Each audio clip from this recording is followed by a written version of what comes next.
नमस्कार दोस्तों। तो देखिए बात करने वाले हैं इस वीडियो में बीपीसीएल स्टॉक के बारे में। लगातार स्टॉक फोकस में बना हुआ है और 496 का हाई स्टॉक ने 52 वीक का हाई लगाया था और साथ ही 500 के लेवल को तोड़ने की पूरी तैयारी कर चुका था, लेकिन एक फिरंगी संस्था ने यहाँ पे टांग दे दी है। फिच रेटिंग ने यहाँ पे रेटिंग गिरा दी है और साथ ही इसके लिए आगे आने वाले समय में कुछ चिंताएँ व्यक्त की है। और एक और खबर है जो कि पॉजिटिव है, इस वीडियो में आपको बताऊँगा। चैनल पर नए आए हैं, अभी तक सब्सक्राइब नहीं किया है तो कृपया अभी कर लें, साथ ही बेल आइकन को ज़रूर प्रेस कर लें। तो देखिए बीपीसीएल का 5 मिनट का चार्ट आप स्क्रीन पे देख रहे हैं। मैं चार्ट थोड़ा सा बड़ा कर देता हूँ, आपको समझ में आएगा। ये देखिए आज का दिन यहाँ से लेकर यहाँ तक है और ये वाला जो है कल का दिन है। कल के दिन में आप देख सकते हैं 496 का स्टॉक ने हाई लगाया था, लेकिन आज ही देखेंगे तो 496 की तुलना में 481 पे क्लोजिंग दी है, यानी 15 रुपये ऊपरी इस तरह से स्टॉक गिर चुका है। हालांकि मॉर्निंग में आज भी स्ट्रॉन्ग बनते हुए देखने को मिला, लेकिन फिच की रेटिंग है, उन्होंने मूड माहौल यहाँ पे खराब किया है। बढ़ते आगे एक स्टॉक पर करेंगे फोकस और वो है बीपीसीएल। बीपीसीएल के डाइवेस्टमेंट में क्या वाकई में देरी हो सकती है या फिर फिच ऐसे ही परेशान है? आइए जानते हैं फिच की एक रिपोर्ट जिसमें यह कहा है कि बीपीसीएल के डाइवेस्टमेंट में देरी हो सकती है और उन्होंने रेटिंग का आउटलुक रखा है नेगेटिव। कुशल हमारे साथ है तैयार बताने के। कुशल बताइए।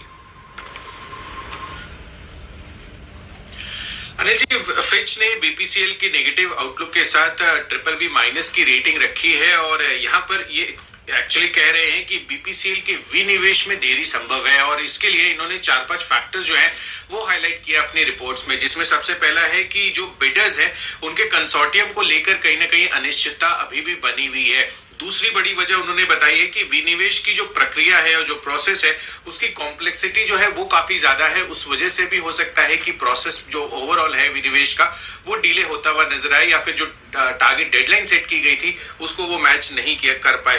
वैल्यूएशन को लेकर भी असहमति कहीं ना कहीं होने की संभावना लगाई जा रहे हैं, क्योंकि अगर आप overall oil and gas industry को भी देखेंगे तो कहीं ना कहीं देश और दुनिया भर में एक एनर्जी ट्रांजिशन हो रहा है, जहां पर जो फॉसिल फ्यूल बेस्ड जिस तरह की लोगों का रुझान था, अब वो कहीं ना कहीं दूसरी जितनी भी रिन्यूएबल एनर्जी रिसोर्सेज है वहां पर बढ़ता हुआ नजर आ रहा है। और यहाँ पर स्पेसिफिकली एक और बड़ा ट्रिगर हो सकता है आगे आने वाले दिनों में कि अगर तीसरी लहर आती है तो डेफिनेटली आपने बिजनेस डिस्ट्रप्शंस तो देखे ही हैं, कहीं ना कहीं डिस्टर्ब होते हुए देखे हैं।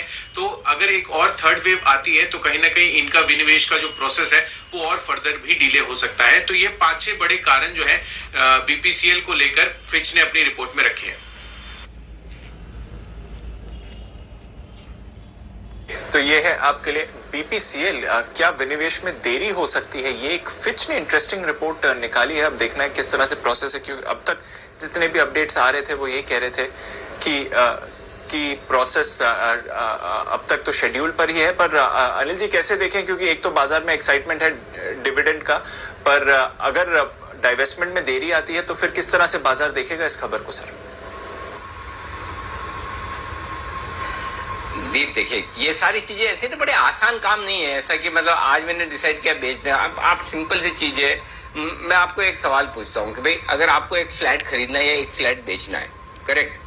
तो जिसको बेचना है वो तो बोल देगा मुझे फ्लैट बेचना है, लेकिन जिसको खरीदना है आप सोचो, उसके एंगल से सोचो वो कितना टाइम लगाएगा। समझो मुझे फ्लैट खरीदना है तो पहले तो मैं देखूंगा, एरिया देखूंगा, बिल्डिंग देखूंगा, साइज देखूंगा, पास पड़ोस देखूंगा, व्यू देखूंगा, लोकेशन देखूंगा, एमिनिटीज देखूंगा, क्या क्या नहीं देखूंगा।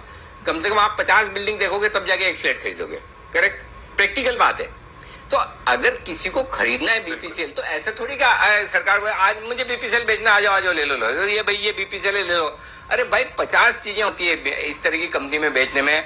कहाँ क्रॉस होल्डिंग्स है, कहाँ अनरिलेटेड इन्वेस्टमेंट्स है, कितना कैश पड़ा हुआ है जो निकाल दे तो खरीदने वाले के लिए उतनी वैल्यू कम, उतना पैसा देना कम हो जाएगा। ये सारी चीजें होती है, धीरे धीरे होता है, ये एक दिन का काम है ही नहीं। अगर जिस किसी को गलत फहमी है कि तुरंत हो जाएगा, जल्दी हो जाएगा, तो उसकी गलत फहमी है। टाइम लगेगा लेकिन एकदम राइट ट्रैक पर है, सिंपल सी बात है। और मैं फिर कहता हूँ आपको दीप, 450 रुपए का 440 रुपए का भाव था लास्ट हमारी रिकमेंडेशन वहां से थी, तब मैंने कहा वहां से 200 रुपए की तेजी आपको इवेंचुअली बीपीसीएल में बनती हुई दिखेगी। 650 रुपए का हमारा टारगेट है, 58 रुपए का डिविडेंड आ रहा है, वो निकाल देना तो लगभग 550-600 के टारगेट उसके बाद भी बनेंगे जो इवेंचुअली आएंगे। पहली चीज। दूसरी चीज, जो लोग इस वक्त 485 में बीपीसीएल को होल्ड करके बैठे या खरीदना चाहते हैं, उन्हें ये सोचना ही नहीं कि वो बीपीसीएल 150 रुपए की तेजी के लिए या फिर डाइवेस्टमेंट के लिए ले रहे हैं। डाइवेस्टमेंट के लिए किसी को बीपीसीएल नहीं खरीदना चाहिए, किसी को भी नहीं, खरीदना ही नहीं है। बीपीसीएल अगर आपको खरीदना है इस भाव में तो सिर्फ और सिर्फ एक वजह से खरीदना चाहिए कि बीपीसीएल बिकने के बाद एक प्राइवेट कंपनी हो जाएगी या एक विदेशी कंपनी हो जाएगी। उस विदेशी कंपनी का भाव डिविडेंड के साथ 650 या डिविडेंड निकाल के 600 रुपए होना चाहिए या इससे ज्यादा होना चाहिए। अगर आपकी वो थॉट प्रोसेस है और अगर आपका व्यू 3 महीने 6 महीने का नहीं है बल्कि 3 साल 4 साल का है तो फिर आप बीपीसीएल में पैसा लगाइए और जरूर लगाइए, इस भाव पे भी लगाइए। 440 450 आए तो nothing like it, come dividend बता रहा हूँ, एक्स डिविडेंड 400 410 रुपए हो जाता है। बहुत ही बेहतरीन लेवल होंगे। जब भी बाजार में पैनिक में कभी उन लेवल के आसपास आपको बीपीसीएल मिले तो वो खरीदारी का मौका होगा। तो ये बाय ऑन डिप्स का स्टॉक है, सिर्फ डाइवेस्टमेंट तक का नहीं है, सिर्फ 3 हफ्ते या 3 महीने का नहीं है, ये 3 साल का स्टॉक है। और जो लोग 3 साल के लिए बीपीसीएल को इन्वेस्ट करके रखेंगे वो खुश होंगे। एक ही रिस्क है, बता देता हूं, और वो रिस्क उसका जवाब मेरे पास नहीं है, अगर आपके पास हो तो आप दिखाइए, आप जाने। रिस्क ये कि अगर भगवान न करे किसी न किसी वजह से डाइवेस्टमेंट ना हो, अब वो वजह कोई भी हो सकती है, वैल्यूएशन हो सकती है, XYZ मुझे नहीं पता होगी, अभी तक हम ये अज्यूम करके चल रहे हैं कि डाइवेस्टमेंट होगा। अगर डाइवेस्टमेंट नहीं हुआ तो फिर आपके लिए नुकसान हो सकता है। अब वही एक रिस्क है। अब अगर आप ये मानते हैं कि डाइवेस्टमेंट ही नहीं होगा तो फिर तो आपको लेना ही है। और अगर आप इन सारी सिचुएशन के बीच में, मैं बार बार ये कहता हूँ कि बीपीसीएल का डाइवेस्टमेंट सरकार के लिए लिटमस टेस्ट है, एक परीक्षा है, अग्नि परीक्षा है। अगर सरकार बीपीसीएल को ढंग से डाइवेस्ट नहीं कर पाई तो आगे के डाइवेस्टमेंट पे हमेशा क्वेश्चन मार्क रहेगा। तो इसलिए मेरा ये समझना है डिसइन्वेस्टमेंट भी होगा, आगे पीछे होगा, समय एग्जैक्टली कब कितना लगेगा ना आपको पता है ना हमें पता है। लेकिन अगर आपका व्यू 3 साल का है तो प्लीज बीपीसीएल यहाँ से भी एक बहुत बहुत बहुत बेहतरीन इन्वेस्टमेंट है, इसमें कहीं कोई दूर दूर तक डाउट नहीं। जी जी। तो चलिए फिच की रेटिंग की जो रिपोर्ट है वो आप देख चुके हैं। इससे ये तो साफ हो चुका है कि एक्स डिविडेंड होने की डेट तक यानी 16 तारीख तक अब ये 500 क्रॉस नहीं करने वाला है।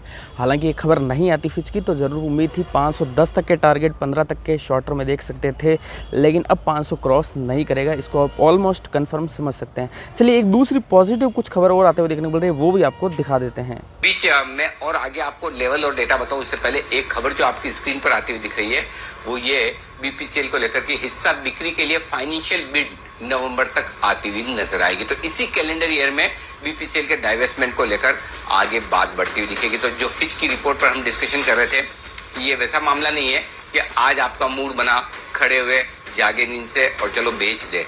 इन सब चीजों में जो वक्त लगता है उस वक्त को लेकर ये खबरें आती हुई दिखेगी। हिस्सा बिक्री के लिए फाइनेंशियल बिड नवंबर तक आती हुई दिखेगी। जाहिर सी बात है फाइनेंशियल बिड नवंबर तक आएगी तो मार्च तक इसी फाइनेंशियल ईयर में पूरी संभावना ये है कि बीपीसीएल का डाइवेस्टमेंट आप होता हुआ देखें। तो बीपीसीएल को लेकर ये अच्छी खबर है। आई एम श्योर कि जो ये फिच की रिपोर्ट आई उसके सामने कहीं न कहीं से ये खबरें आई है कि चलिए फाइनेंशियल बिड्स आने की तैयारी में, इसलिए चिंता ना करें। ये तो चलिए बात कर लिए बीपीसीएल के बारे में। आज जो खबर आती हुई देखने को मिली, इसके गिरने का रीज़न आई एम श्योर आप समझ गए होंगे, और साथ ही साथ अगर पूरा वीडियो आपने देखा है तो आप ये भी जान गए होंगे कि आपको क्या करना चाहिए, आपका व्यू कितना लॉन्ग है, साथ ही साथ आपके पाम स्टॉक जो है स्टॉक मार्केट में कितने स्ट्रॉन्ग है, यानी आप कितना लंबा शेयर को होल्ड कर पाते हैं। तो चलिए बीपीसीएल की बात हो गई, वीडियो अच्छा लगा इसे लाइक कर देना, चैनल को सब्सक्राइब कर देना। धन्यवाद।